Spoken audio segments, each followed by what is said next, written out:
आम्हीच बसून राहिलो. तू सांग एक तरी उपाशी आहे काय? 60 कोटी होती तर आपली उपास पडे, एक अर्ध कोटी झोपेल होतं. एवढं आम्ही उत्पादन केलं. माय एकच म्हणणं आहे, आयात निर्यात धोरण मोकळं करा. तुम्हाला भिकही नाही मागत. आमच्या मालाला कुठे भाव आहे? पाकिस्तानात इका लागते का अफगाणिस्तानात इका लागते कांदे? एक जण सांगे माझ्या गावात साहेब म्हणे जागतिक मंदी आहे. मतलब ट्रम्प तुझ्याच संग बोलत असते का रोजचा? तुलाच माहित आहे माझ्या इकडे मंदी आली का जागतिक मंदी? दादा माय असं म्हणणं आहे, एक भाषेत एक ऐकून मायन एक तुमच्या तज्ञाचं ठेवा. त्याला लोक मानन ते खरं. तुमच्या डोक्यानं होईन का सारं? आत्मनिर्भर करला का? आम्ही किती तूर पाहिजे या देशाला? तूर तू भाव सांग. तूर नाही पिकवली तर दादा 6 महिने त्याची गांड धुतल्याशी राहणार नाही. आम्ही पिकून देतो, निसर्गालाही नाही भेट. आत्मनिर्भर सांगतो. या शेतकऱ्यात दम आहे. किती 150-300 कोटी झाली. चॅलेंज सांगतो कृषी विभागाचे शास्त्रज्ञ. आमची मेहनत सकाळी पेरू 8 वाजता, 10 वाजता उगवण, 12 वाजता त्याला कलुशीन, 4 वाजता त्याला खुळून टाकू, 5 वाजता चक्कीत नेऊ आणि 6 वाजता जीव घालू. ह्या दम आहे शेतकरी. पण माय म्हणणं आहे, जो तो उठला बसला कलेक्टर आहे म्हणते ते शेतकऱ्याचं पोरग आहे. तुझे जेवण आहे का त्याच्यावर? पण ज्याचं मरण, ज्याचं लग्न, ज्याचे शिक्षण जे शेतीवरच आहे तो शेतकरी. हे म्हणतात आणि लाख लाख पगार घेते ते शेत मालक होय. माझी व्याख्या आहे. आता करा, आता येते काय काजीनं? ते फार्मर आयडी म्हणून राहिले. काजीनं बसून शिलिंग आणते काय काजीनं बुहारे सरकारे जोडा काहीतरी अशी शंका होऊन राहिली. फार्मर आयडी कायले बे आम्हाला पाहिजे? जनता बसली.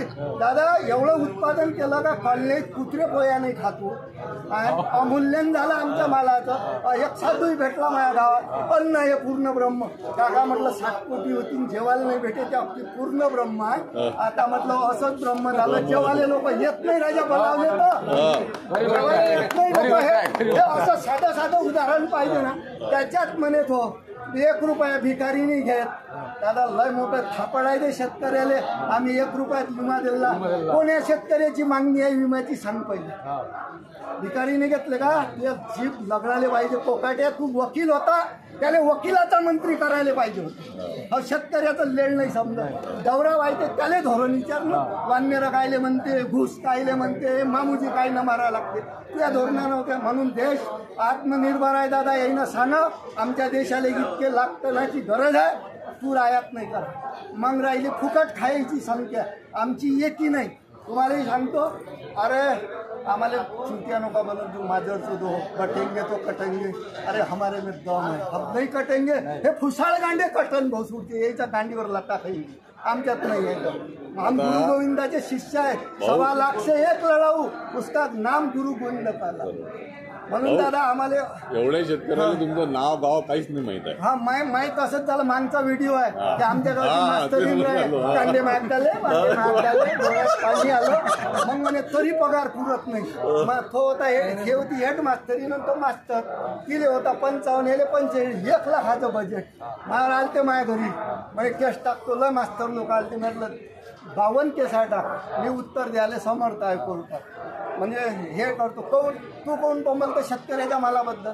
मग तू लेकरं फुकट शिकव ना काही दिवस शेतकऱ्याचे. त्या हिशोब सांगितला होता म्हणे काऊन नाही पुरत.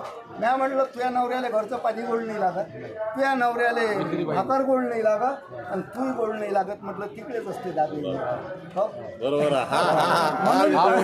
म्हणून पगार पुरत नाही. आमचं बसून तर 20. तुमचं नाव गाव पुरं सांगा. माझे नाव गाव बाळकृष्ण धर्माळे, गोरगाव धर्माळे. Mobile number 90-75-21-36-34. कोणची अडचण आली तर फोन करा. अजून तुम्हाला सांगतो एकाही तीर्थक्षेत्राच्या वाऱ्याने झाल्या त्या कुंभात तर येतच नाही. माझ्या गावचा म्हणजे चलणं पवित्र होते. मी म्हटलं मेंढक्यान मासोया तिथंच आहे परंपरेनं कुंभमेळ्यात. त्यात पवित्र नाही झाल्या तर मी काय शुद्ध होईन? म्हटलं मी शुद्ध यानंच होईल. कोणाला डुबवायचं नाही, कोणासमोर खोटं बोलायचं नाही. किमान राष्ट्रसंत तुकडोजी महाराज म्हणते प्रामाणिकतेने करणे कामं हेच आहे आमचे विश्वनाम. दादा वखराला गेलो त्याचं इमानदारीनं 5 तास काम करा. पण या मंदिरात नाही जायला, पण मस्जिदीत नाही जायला, असा विषय आहे. बरं सगळ्याला असं वाटत नाही का येणं स्टेजवर उभं राहून सगळ्याला संबोधन करावं म्हणून?